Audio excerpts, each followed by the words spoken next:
LDBC, this is your boy Coach Sheldon Harrison. You're live on the Coach Sheldon Harrison Combat Sports Show live. Danielle Taylor, she's dynamite. Alright guys, woke up this morning and saw this outstanding, and I'm talking about outstanding documentary / interview of Danielle Taylor. And of course I like that, because I'm a Danielle Taylor fan. It was good, man. Circa, they did an outstanding job. They did. I'm talking about, I wish it was longer, man. But see, after about the first 10 seconds, I stopped looking at the time because the story was so compelling. And of course, if it's a fighter that you really, you like the fighter and you're a fan, you really want to know more, okay? It left me wanting to know, like, dang, okay, I want to know a little bit more about this kid. Like, what else is she gonna do? But she talked about being a custody assistant, and her mom talked about being a custody assistant. She works for the detention center in the sheriff's office, and she'll sometimes work a 16-hour day, and then come and then just go train. Danielle Taylor's a beast. This is a beast, straight up a beast, and this girl is just crazy about training. She's dedicated to the sport. And she says, though, she wants to be dominant in both her careers. Her careers as working for the sheriff and also in the octagon. And she said that her entire goal is to become the champion, which I think that's smart. Because why the hell would you fight if your ass don't want to be the champion? It just don't make sense. I mean, if you want to, get involved in a fitness club or something, yeah, okay, whatever. That's cool. But why would you fight if you don't want to be the champion? Okay, if you're a fighter and hey, what's your goal? Oh, my goal is just to fight. I don't know what. If you don't want to be the champion, don't fight. Okay, but I'm proud of her, man, and also too, I'm a fan of her style. I'm a fan of that style. Period, the defensive style, and I like it because this girl don't take punishment. Danielle Taylor not taking a lot of punishment. She's not getting hit with 3 and 4 punch combinations. And some of these girls, they'll stand right in front of you. And then they'll let you tee off, or they'll go to these little wars, man, where they stand right in front of each other and they just tee off on each other. And that ain't good, man. That's not good. That really isn't good for the longevity of a career. And it's not good for the longevity of your health. And I never understood why, I don't know. I like the science, okay? I like the defensive fighters. I like those fighters that, they use a masterful skill set in avoiding this damage, okay? They do.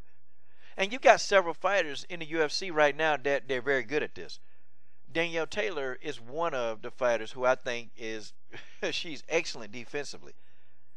And in her last fight, she definitely proved and showed that she can also mix it up. So now, she's evolving. I think her skill sets are evolving, and I think in 2 years, in my opinion, or maybe less, I think Danielle Taylor will be ready for a title shot.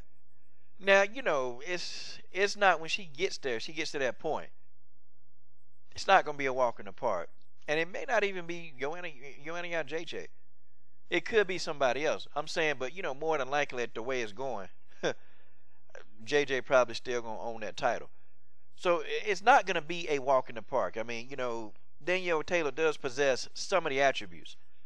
But the only thing with her that I worry about, when you get these long, rangy fighters that they fast too, just like you are, then, how will she be able to overcome, like, the height differential? Like, she's going to have to constantly be working on getting in on the inside or getting into that mid-range. Like, she's going to have to constantly be working on that. How to slip up under long jabs, how to slip up under reaches of some of these taller fighters. That's what she's going to have to do because, fighting a rangy fighter from the outside, it's just not going to work. It's not going to work that well for her. But, I like her attitude, man. I like her attitude, and you know what? She's on a whole nother level, man, when it comes to her dedication. And, you even had commentary, from her coaches and all kind of other stuff, and these folks are saying pretty much the same thing. They're saying that, how dedicated that she is and what she does and what she brings to the table and why they think that she'll be champion one day. And I think all that's good. You got a team that's behind you. You got your family that's behind you. You got your job that you have to work that's behind you. And hopefully, maybe one day, I hope one day Danielle Taylor will get to the point where she can actually just fight full time, if she chooses to. It'll be nice to see her get to the point where she can do that. Because I think when you see that, when that happens, I think the evolution of Danielle Taylor's skills, I think those are going to even further quickly evolve. And I think that she's going to become championship material. I think she's getting a title shot in about 2 years. And I could be wrong. You know, she could be getting a title shot in less time if she keep winning. Okay? But, you know, I think a good 2 year path for her is good. And I think when those 2 years are up, I think she'll be definitely more than ready to fight for a title. Because if she keeps on improving the way I see she improving, I can't see any reason why she wouldn't get a title shot. That's just me. But, you know, I like the documentary, and Danielle Taylor really, I mean, she's good on the microphone. You know, she's not going to play that villain role, but, you know, she's very good on the microphone, very articulate, and talks, you know, talks well. And, you know, it's like, oh, okay, man, you know, she really, you know, got her head on for what she wants. And you can see, you can tell, man, when she in the gym, when she in there training, I mean, you can see it, that this girl is on her way to greatness. And I'm not going to doubt her. I ain't going to doubt her because, you know, when she first got into the UFC, I was like, man, I don't know. This defensive style, you know, it may work in boxing, but will it work? I mean, can she bring that kind of, you know, like defensive, especially into MMA and not take damage? Because it's hard in MMA to not take damage. It's hard because of the disciplines that you got to fight, you know, the wrestling, the grappling, the striking, and all that. I mean, it's hard not to take damage. But Danielle Taylor got it down, man. She got it mastered. And, no, she don't take a lot of damage. You know, when she come out of fights, I mean, she got, like, little, like, knickknacks. They really just small lumps and bruise. But they're not anything, like, great. But anyway, guys, you know, definitely, man, I'm going to keep supporting Danielle Taylor. You know, and I hope that she keeps on winning. And even if she don't, I'm going to keep supporting her because, you know, this girl she got a good attitude, man.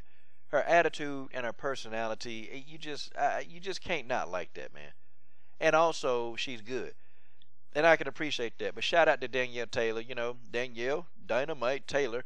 And, you know, you probably come across the video. Just know that the coach, definitely in your corner. Yeah, and I'll leave that link in the description box. This is your boy, Coach Shelton Harrison. I'm done. What are you waiting on? Subscribe to the best women's MMA platform on YouTube.